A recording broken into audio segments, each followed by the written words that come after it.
Hi, my name is Nomalanga Mhlauli Moses with healthyblackwoman.com, and this is my good friend Shaquita Graham from ateco.com and lovingtheblackman.com.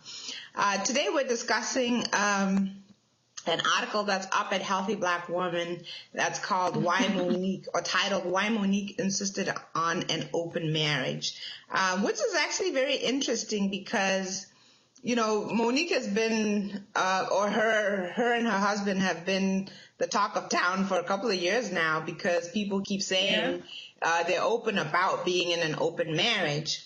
And just to give you a little bit of background, Monique and her husband actually got married. I think this is marriage number 3 for her. And they've been friends since they were 14 years old. So this marriage was after they had gone through the years just being friends and really knowing who each other was.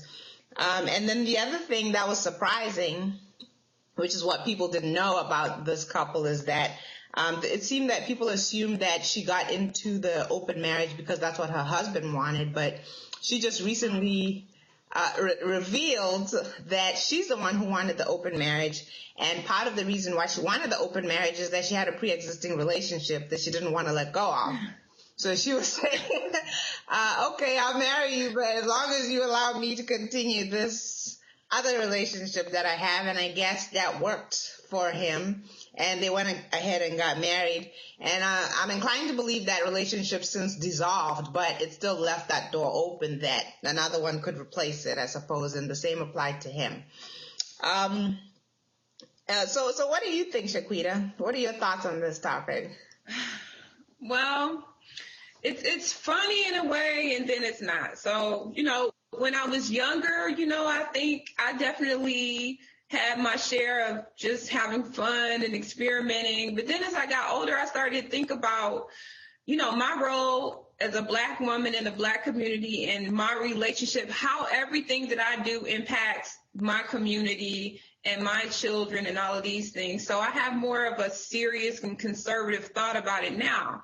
At the same time, I think that people, they have the right to choose how their relationship goes, and if they are honest and open about what they want to do, I think that's the part that I can at least, get on board with. You told a person where you were coming from, and that's more admirable than committing to a relationship to be monogamous and then going out and you want to do all of these other things that were not a part of the agreement.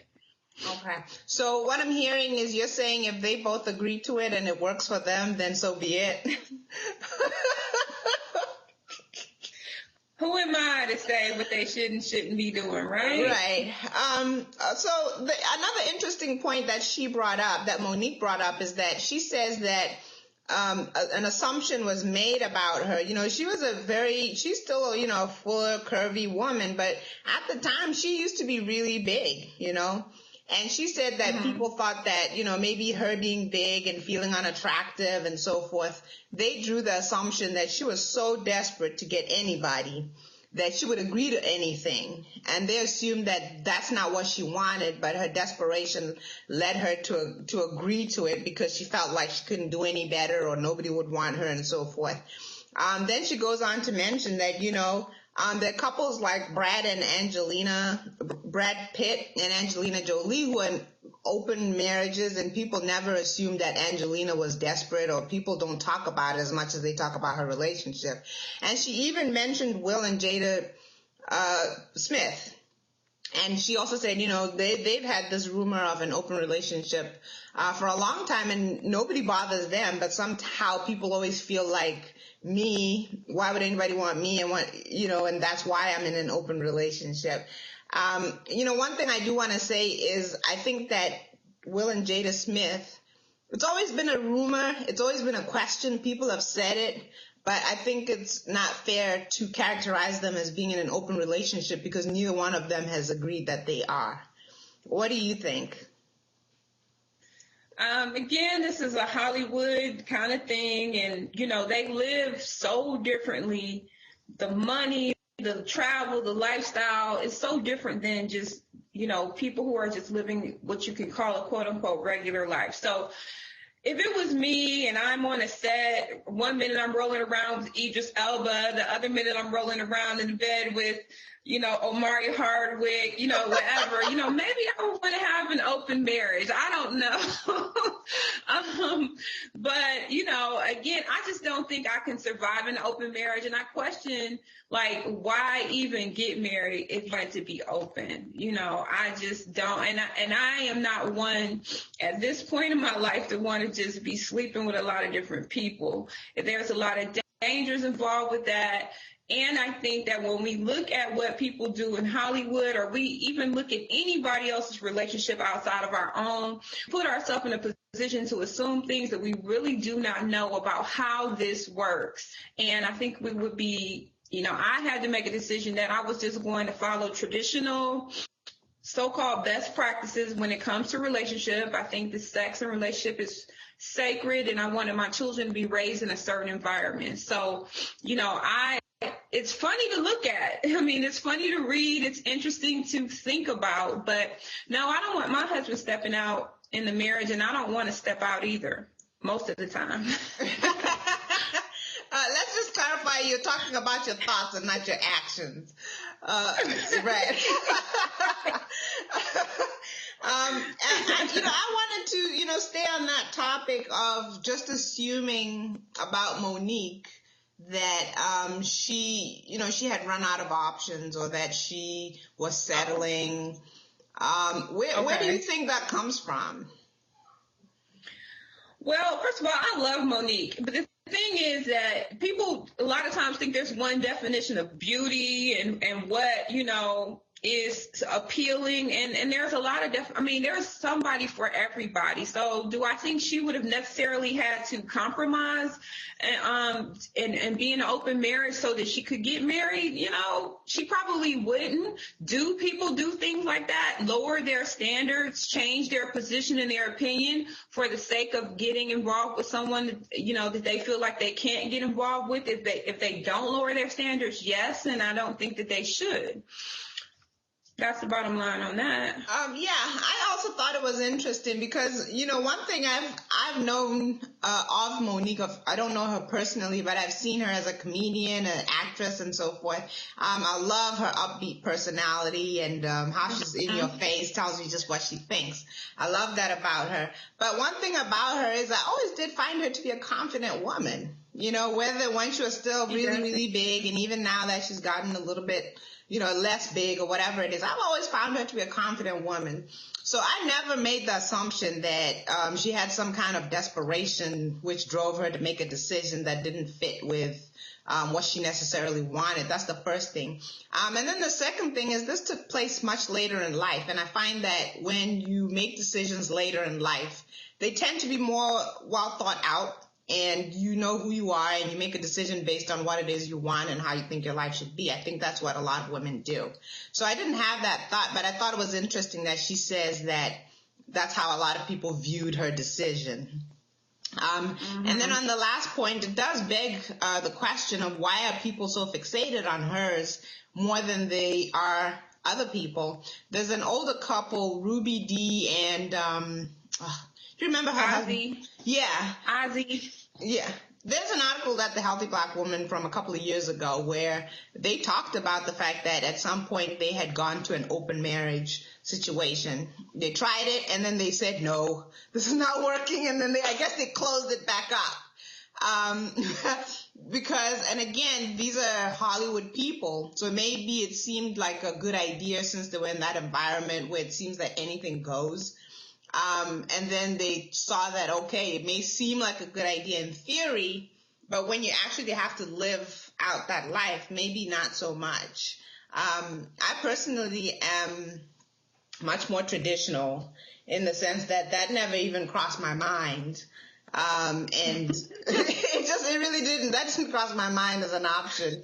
And it does also beg the question of, why would you make that decision, and why would you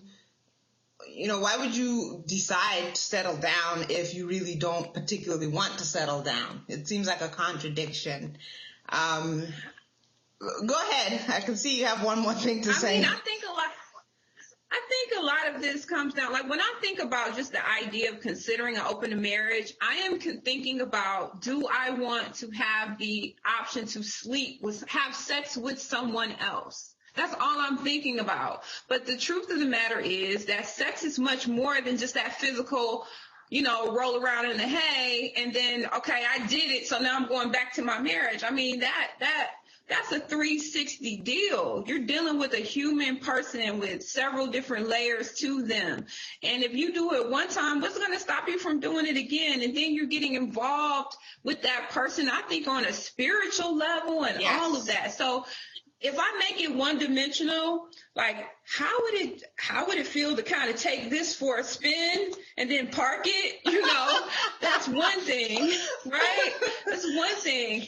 But when we talk about moving into that thing, I don't want to get intertwined with another human being while I'm already intertwined with another one. It's just too much. It is. I agree with you.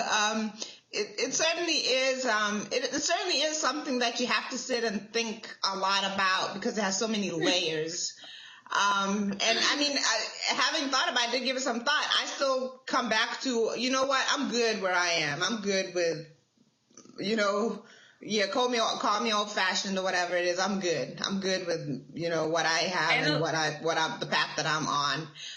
And the other thing about it is, it seems to have like a casualness to it. I've spoken about polygamy before, which, I don't violently oppose, and I'm not going to get into it now, but that's a very different thing because there's a commitment involved in those situations, and it's not just anybody. It's a specific person and another specific person and another specific person, and therein you start, really looking at that person and assessing if they can join your family, and if they do, what are you going to deal with? What are they going to deal with? It's more intense and well thought out. Whereas this seems like a very casual thing where anybody can go out and do whatever. And maybe you and I have a limited understanding of it. So I would encourage those who know more, jump in on the comments and correct us if you want.